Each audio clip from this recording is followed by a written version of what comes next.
Afternoon, family and friends. Welcome back to Ingrid's Kitchen Garden. I hope you're all doing well.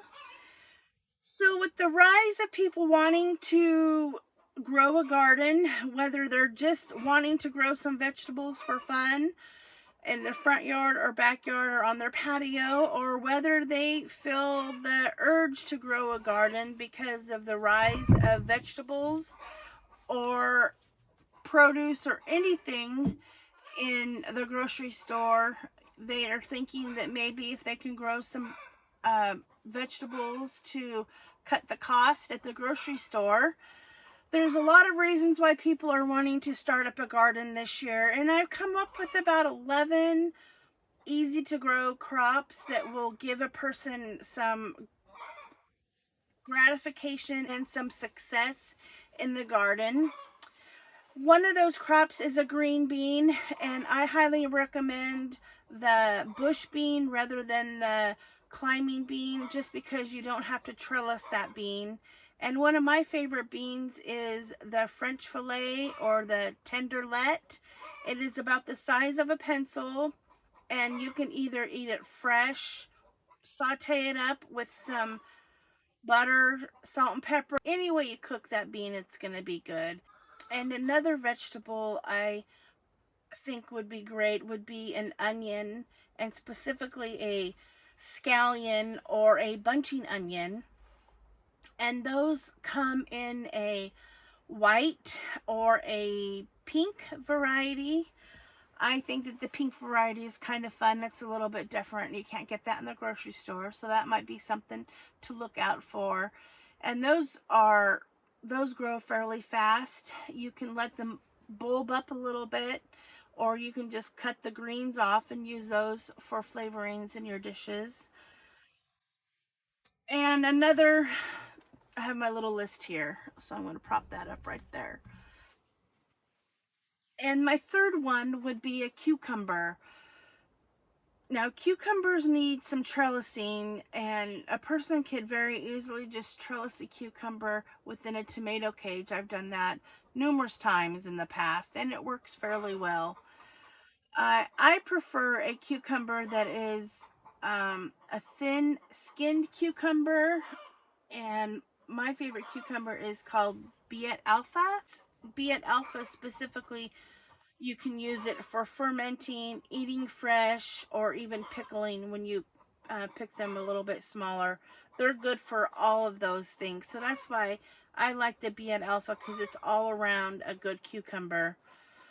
Now, another vegetable is kale. Now, most people don't eat a lot of kale, but if you grow it yourself at home and you know when to pick it, you can pick it small leaves, or you can let it grow up a little bit bigger and cook it, saute it up, throw some vinegar, salt and pepper on it. It's fairly good. Kale and eggs is pretty popular. Red Russian kale, it's curly leaves. I like the Tuscan type of kale, and it's long. The leaves are long, kind of like a French bread or a baguette, fairly long like that. And that can be eaten small leaves or larger leaves. Kale is best when it's been cold, like in the spring or in the fall.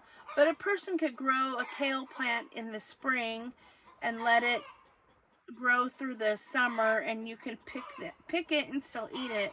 But once fall comes around and early winter, the flavoring changes so much in that kale, it's a little bit more sweet. Do you hear all that? How rude. All those chickens, man, they're just laying eggs like crazy. It's been going on for about a half an hour. I think they're taking turns. Anyhow, let's get back to the video. The next would be leaf lettuce, specifically a leaf type. The head lettuce is a little bit more tricky to grow. Just sprinkle along the soil like in a patch, and you can cut it at about 1 inch down, and then it'll come back again. You could get three good cuttings of that leaf lettuce. I grew it one year in one of those shallow terracotta pots. I think it was probably about, I don't know, 16, maybe even 20 inches in diameter. And I just cut it and let it grow up. And then I cut it and I let it grow up. That was a lot of fun. It was really pretty. You could get all different colors. They have a packet called mescaline mix that you can do a cut and come again. The next one would be a pea. Three types of peas. You have your snap pea, you have your shelling pea, and you have like uh, snow pea. I prefer the snap pea. I just like the flavor of it. It's sweet, and you can eat the whole entire shell and the pea inside. The snow pea is a flat pea that you can get in an Asian restaurant that they saute up with the vegetables. Sorry, the dogs are bumping the table. And a shelling pea is a pea that you wait till it gets, the pea pod gets full, and then you shell it.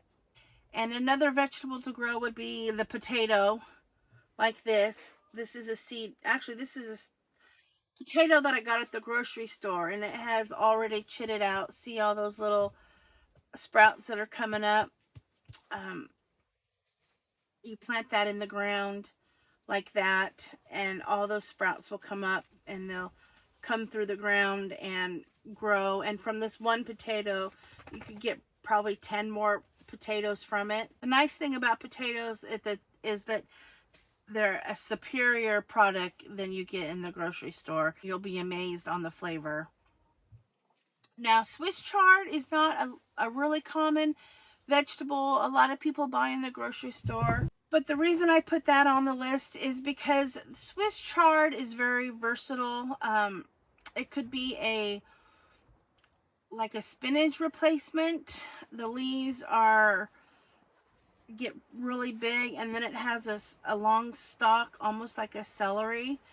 And you can use the leaves like spinach. You can cut the chard when it's really small and put that in a salad, or even saute it up.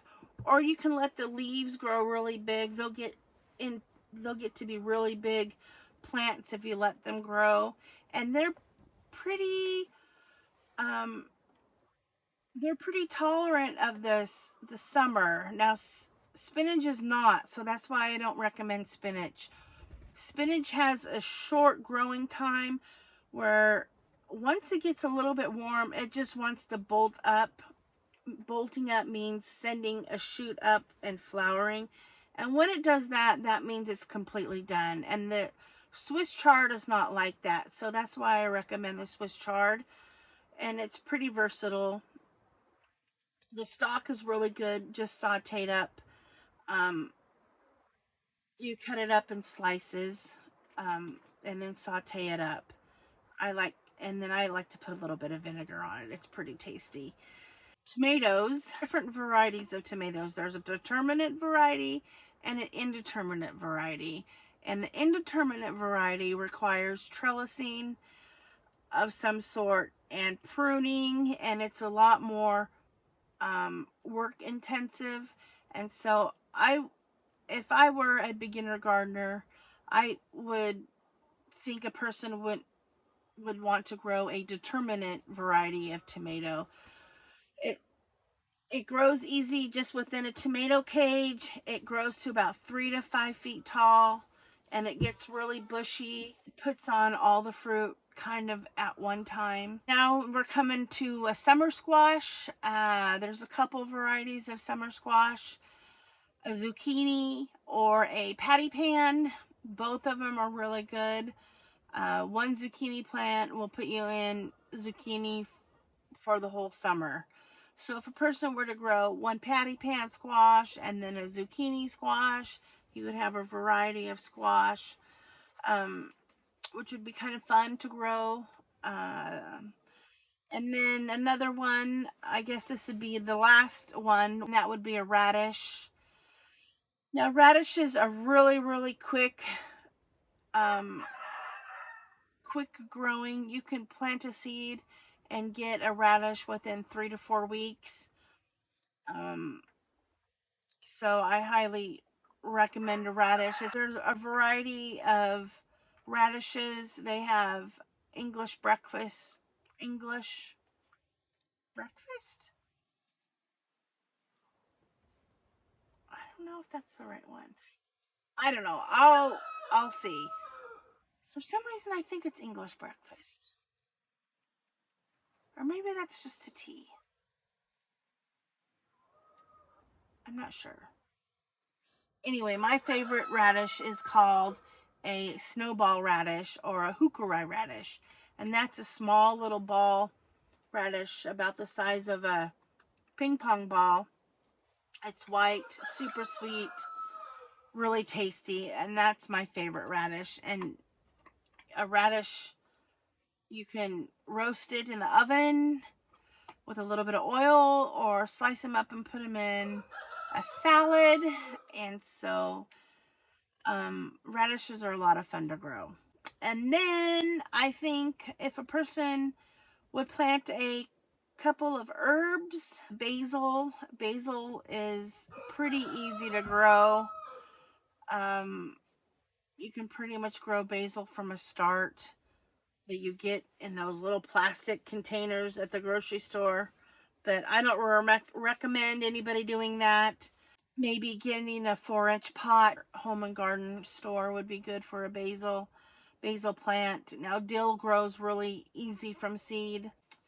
And then another herb maybe would be a rosemary. Now I don't recommend starting that from seed either. All those would be great for the first time gardener. I keep saying first time gardener. I should be saying beginner gardener. Whether you're in your first, second, or third year of gardening, all these would bring you some great success. And I don't think it would cost that much money. You know, you've got 11 crops. You can get some of these at the Dollar Tree or dollar store for $1.25. And you know, I think you could get all these seeds for less than $25. Maybe get a basil plant and a rosemary plant at the Home and Garden Center. That might cost you $3 or $4 each, so there's $8. What is the other one? The potatoes. That might cost you a little more, maybe $4 or $5 for the potatoes. So $30, $35, you could grow a whole bunch of vegetables for the summer. So anyways, maybe we'll continue this little beginner gardener plot or something and see what we could grow. Well, that's about the end of the video. I hope that it has inspired you to grow a garden if you have not already. If you have found any value in the video, can you please like, subscribe, and share? That tells YouTube that this video has some interest to you. So I hope to see you next time, and I love you all, and so bye for now.